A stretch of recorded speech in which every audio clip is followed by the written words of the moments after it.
Plusieurs dizaines de terroristes ont péri sous le feu des vecteurs aériens et des troupes au sol en réponse à l'attaque de conglomérés dans le Kulpelgo.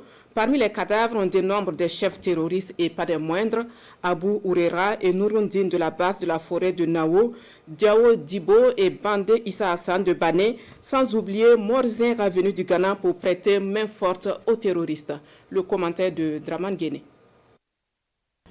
Le 19 novembre dernier, aux environs de 14 heures, le village de Congloré dans le Kulpelgo est pris pour cible par des criminels. Attaque vigoureusement repoussée, le forfait ne restera pas impuni. Le vecteur aérien est actionné.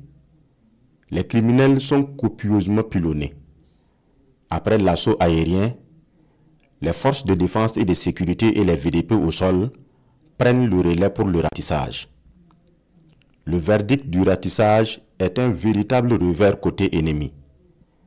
Après les offensives, les combattants dénombrent au moins 63 cadavres terroristes, parmi lesquels plusieurs cadres fichés et recherchés.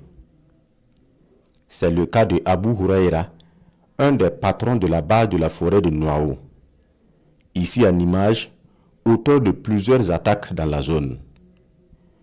D'autres figures, pas des moindres, périssent aussi dans la riposte.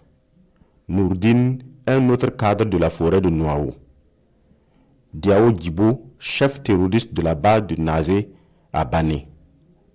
Bandé Issa Hassan, cadre actif sur la même base de Nazé. Morzega, un renfort venu du Ghana, crame lui aussi dans les feux. Abdul Galiki, Zulaïdani, Abdul Galil, tous sont contraints à déposer les armes à jamais. 63 corps sur le carreau et certainement beaucoup d'autres non découverts par le ratissage.